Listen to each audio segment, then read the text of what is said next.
মানব জাতি গঠনের শিক্ষা ও সহায়ক শিক্ষার ভূমিকা পর্ব 182।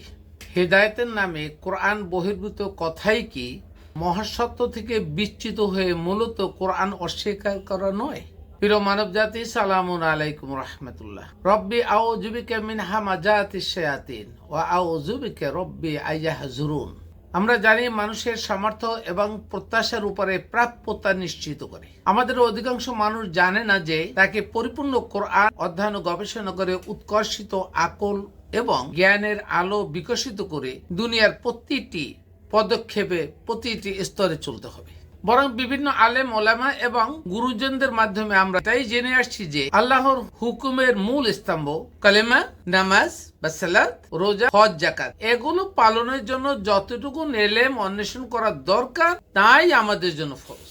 কোরআনের সাথে যে এটাই সর্বপ্রথম মিথ্যাচার এবং আমাদেরকে শেখানো হয়েছে এই মিথ্যাচার কাহিনী। তাহলে এবার একটু ভেবে দেখুন, আমরা যে সিলসিলা বা সনদের ভিত্তিতে এ ধরনের কোরআন বহির্ভূত কথা, বাণী ও আকীদা শিখে আসছি, এটাই মূলত সম্পূর্ণ কোরআন না জানা, না বোঝার জন্য সবচেয়ে বেশি দায়ী।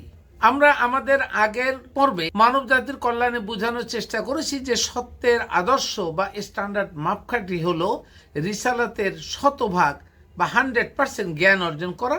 তারপরেও আমাদের রব আমাদের জন্য যে বড় ছাড় দিয়েছেন, তওবা করার নিয়ামত দিয়েছেন, তা ভিন্ন কথা। কিন্তু রিসালাত তথা কোরআনের পরিপূর্ণ জ্ঞান অর্জন করতে হবে, তাই যদি আপনি এবং আমি না বুঝি বা পরিপূর্ণ কোরআন জ্ঞান অর্জন করার জন্য আমাদের জানানো না হয়, তাহলে পরিপূর্ণ কোরআন এর জ্ঞান অর্জনের লক্ষ্যমাত্রা নির্ধারণ হবে কিভাবে? বরং আপনি যদি জেনেই থাকেন পার্থিব জীবনের মতো আমাদের পাস মার্ক 33%, 100-র মধ্যে 33% পাস হবে, তাহলে তো আপনি 50% বা 60% মার্কের লক্ষ্যমাত্রা নিয়ে অধ্যয়ন গবেষণা করবেন। নিশ্চয়ই আপনি 100% মার্ক প্রাপ্তির লক্ষ্যমাত্রা নিয়ে অধ্যয়ন গবেষণা করবেন না, এটাই তো স্বাভাবিক। উপরন্তু আমাদের পার্থিব জীবনের সিলেবাস ভিত্তিক পড়াশোনা অভ্যাস করে আসছি। শুধু তাই নয়, এটা আমাদের মনে গ্রথিত হয়ে গেছে। আমরা জানি এই মার্ক পেলে পাস হবে, আর এজন্যই আমরা মনে করি যে এতটুকু এলেম জ্ঞান অর্জন করলে বা মোমেন মুসলিম হলে আমরা জান্নাতবাসী হব। এগুলো কোরআনের সাপেক্ষে সম্পূর্ণ মিথ্যা কথা। তাহলে প্রশ্ন হলো, আমি কি ভুল নাকি তারা সকলেই ভুল, আমি সঠিক? আজকে যে কথা উল্লেখ করা হলো, এই প্রশ্নের উত্তর জানতে হলেও আপনাকে পরিপূর্ণ কোরআনের জ্ঞান অধ্যয়ন ও গবেষণা করে অর্জন করতে হবে এবং সেটা শতভাগ জানতে হবে। আর তখনই আপনার কাছে ওই বাক্য সবচেয়ে গুরুত্বপূর্ণ বাক্যে পরিণত হবে। আমরা যেন অধিক লোকের অনুসরণ না করি, কারণ অধিকাংশ লোক পথভ্রষ্ট বিধায় তারা আমাদেরকে আল্লাহর পথ থেকে বিচ্যুত করে ছাড়বে। সুতরাং যারা ওয়াজ নসিহতের মতো হেদায়েতের লক্ষ্যে জমায়েতের আয়োজনে কোরআন বহির্ভূত মন করা তথ্য উপস্থাপন করেন, তাদেরকে সতর্ক হওয়ার জন্য অনুরোধ করছি। নতুবা আপনারা নিজেরাও আল্লাহ রিসালাতের সীমাবদ্ধ থেকে বিচ্যুত হয়ে পথভ্রষ্ট হবেন এবং সাধারণ জনগণ যারা হেদায়েতের উদ্দেশ্যে আপনাদের কাছে জড়ো হয়, তারাও নিশ্চিত পথভ্রষ্টের রাস্তায় পৌঁছাবেন। আর সেই সাথে আমাদের জিকির হবে একটাই, পরিপূর্ণ কোরআনের জ্ঞান ছাড়া ঈমান নয়, রিসালাতের আমল ছাড়া মুসলিম নয়। কারণ আমরা যতবার নিজেদেরকে মুসলিম দাবি করি, ততবারই আমরা আল্লাহর কোরআনের সাথে মিথ্যাচার করি। দলিল সূরা আলে ইমরান আয়াত নম্বর 102। ইয়া আইয়ুহাল্লাযীনা আমানুত্তাকুল্লাহ হাক্কা তুকাতিহি ওয়া লা তামুতুন্না ওয়া আনতুম মুসলিমুন।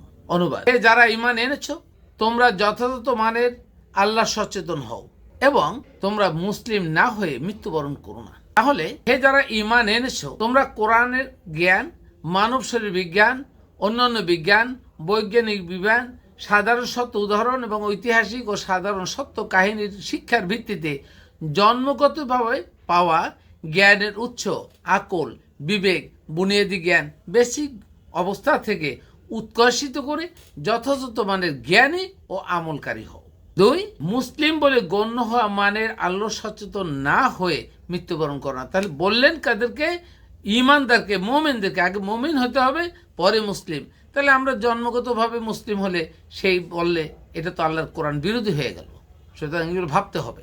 তাহলে বোঝার চেষ্টা করুন, আল্লাহ ঈমানদারদেরকে সংশোধন করলেন বা সংশোধন করলেন। ঈমানদার হতে বলে পরিপূর্ণ কোরআনে জ্ঞান অর্জন করে বিশ্বাস করতে হবে এবং তারপরে আকল সচেতন করে যথাযথ মানের আমলকারী হলেই মুসলিম হয়ে যাবে। তাহলে মুসলিম হওয়ার যে এই যে সীমাবদ্ধতা, এটা না জানলে মুসলিম হবেন না। এটা মুসলিম হওয়ার টার্গেট। আপনি যদি মনে করেন জন্ম থেকেই মুসলিম হলেন, তার টার্গেটে যাবেন না, কোরআন শিখবেন না, জানবেন না এবং মুমিন বা মুসলিম হতে পারবেন না। বরং এই ক্ষেত্রে আমরা কোরআনের সাথে মিথ্যাচার করছি না, আল্লাহ রিসালাতের সাথে মিথ্যাচার করছি না, আল্লাহর সাথে মিথ্যাচার করা হচ্ছে না। একটু ভেবে দেখতে হবে। আর আমাদের আলেমরাও যারা এগুলো না বুঝে হেদায়েতের বাণী পৌঁছানোর চেষ্টা করেন, তারাও কি কোরআনের সাপেক্ষে প্রতারণার ফাঁদে পড়ে আছেন না? একটু ভাবুন। এই দুটি প্রশ্নে জাতির সামনে তুলে ধরে আপনাদের বিবেচনাধীন উত্তরের আশায় রইলাম। Ahmed Zafar, research on Islam.